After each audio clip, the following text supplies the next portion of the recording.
আমি আজকে বানিয়েছি চিংড়ি মাছ দিয়ে কচুর লতির তরকারি। এটা জাস্ট গরম গরম ভাতের সঙ্গে গরম গরম পরিবেশন করে দেবো। জাস্ট অসাধারণ লাগবে। দেখতে থাকুন আমার রেসিপিটা আমি কিভাবে বানিয়েছি। নমস্কার বন্ধুরা, কুকিং অর্পিতাতে আপনাদের সবাইকে স্বাগত জানাই। আশা করি আপনারা সবাই ভালো আছেন। আমি আজকে বানাচ্ছি কচুর লতির তরকারি। আমার যদি এই রেসিপিটা ভালো লেগে থাকে তাহলে আমার চ্যানেলে একটা সাবস্ক্রাইব করে দেওয়ার অনুরোধ রইল। আমি যেভাবে বানাই সেভাবেই বানিয়ে আপনাদেরকে দেখাচ্ছি। আমি নিয়ে নিয়েছি কচুর লতি। কচুর লতি কিন্তু খেতে খুবই সুস্বাদু লাগে। আমি এটাকে এবারে কেটে নিচ্ছি। আমি কচুর লতিটাকে কেটে নিয়েছি। আমি এইভাবে কেটেছি, এই যে দেখুন এইভাবে কেটেছি। কচুর লতি কিন্তু খেতে খুবই ভালো লাগে। আমি কচুর লতিটা কিন্তু চিংড়ি মাছ দিয়ে বানাবো, তাই জন্য আমি এখানে চিংড়ি মাছ নিয়ে নিয়েছি। আমি এখানে 250 গ্রাম চিংড়ি মাছ নিয়েছি।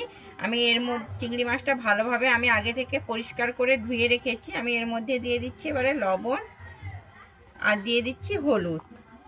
আমি লবণ আর হলুদটাকে ভালোভাবে মাখিয়ে নিচ্ছি। আর আমি কচুর লতিটাকে কিন্তু খুব সুন্দরভাবে ধুয়ে নেব। কিন্তু এটাকে সেদ্ধ করে নেব, তাই আমি জল বসিয়ে দিয়েছি। আমার জলটা গরম হয়ে গেছে। আমি জলের মধ্যে দিয়ে দিচ্ছি পরিমাণ মতো লবণ আর দিয়ে দিচ্ছি হলুদ। আমি দিয়ে কিন্তু এই কচুর লতিটাকে দিয়ে দিচ্ছি।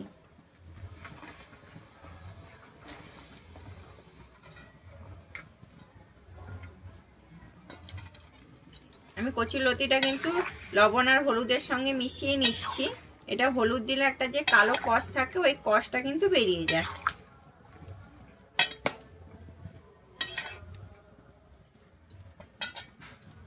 আমি এটাকে এবারে ঢেকে দিচ্ছি। ঢাকনাটা খুলে দেখছি।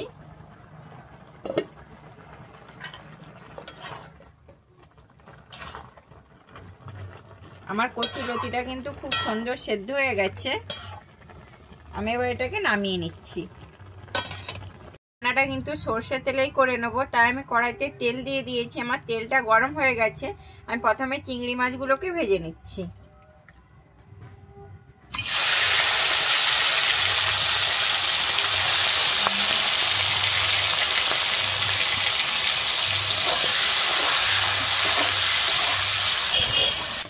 আমার চিংড়ি মাছটা ভাজা হয়ে গেছে। আমি চিংড়ি মাছটা তুলে নিচ্ছি।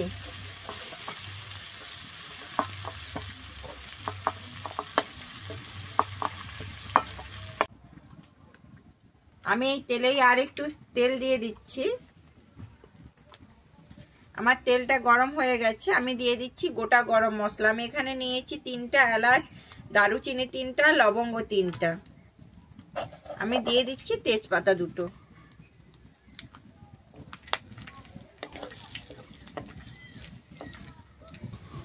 আমি এরপরে দিয়ে দিচ্ছি কালো জিরে 1 চামচ।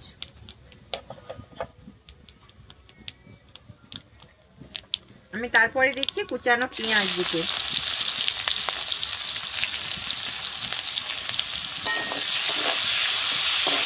আমি পেঁয়াজটাকে দিয়ে কিন্তু লাল করে ভেজে নেব।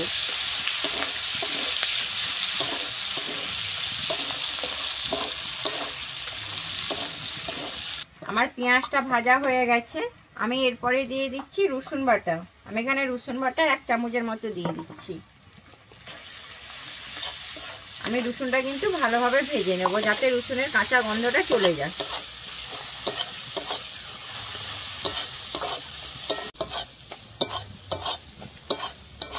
আমার রসুনটা ভাজা হয়ে গেছে, রসুন থেকে কাঁচা গন্ধটা চলে গেছে। আমি এরপরে দিয়ে দিচ্ছি আদা বাটা 1 চামচ। আমি আদাটাকে দিয়েও ভালোভাবে কিন্তু ভেজে নেব।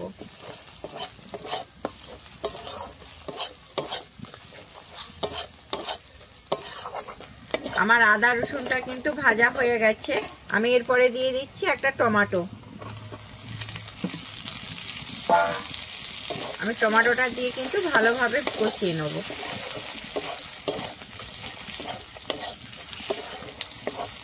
আমি এই টমেটোর মধ্যে দিয়ে দিচ্ছি কিন্তু পরিমাণ মতো লবণ। আমি যেহেতু সেদ্ধর সময় লবণ দিয়েছিলাম তাই আমি এখানে অল্পই লবণ দিচ্ছি।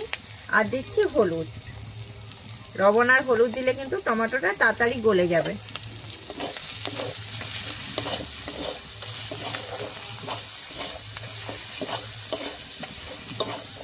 আমার টমেটোটা কিন্তু গলে গেছে। আমি এরপরে দিয়ে দিচ্ছি একটু শিল ধোয়া জল দিয়ে দিচ্ছি।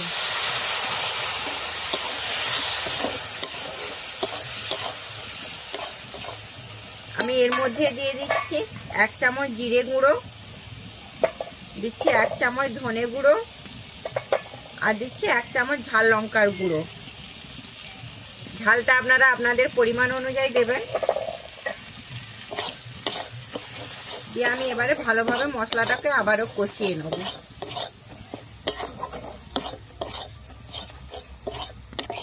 আমার মশলাটা কষানো হয়ে গেছে, মশলা থেকে আমার তেল ছেড়ে দিয়েছে। আমি এরপরে দিয়ে দিচ্ছি 1 চামচ মতো চিনি। আমি চিনিটা দিয়ে মশলার সঙ্গে ভালোভাবে মিশিয়ে নিচ্ছি। আর মেশানো হয়ে গেছে। এরপরে আমি তুলে দিচ্ছি সেদ্ধ করা কচি লতিটাকে।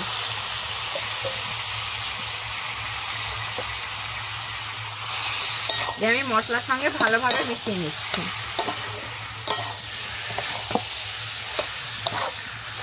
আমি কচু লতিটা কিন্তু মশলার সঙ্গে ভালোভাবে মিশিয়ে নিয়েছি। এরপরে আমি দিয়ে দিচ্ছি ভেজে রাখা চিংড়ি মাছগুলো।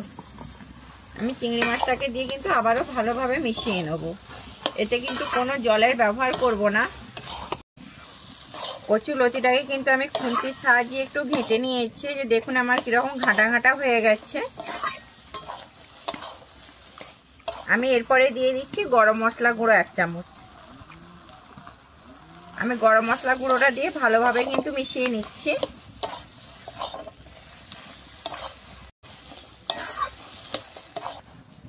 আমার কিন্তু পুরোটা কিন্তু পুরো মাখো মাখো হয়ে গেছে।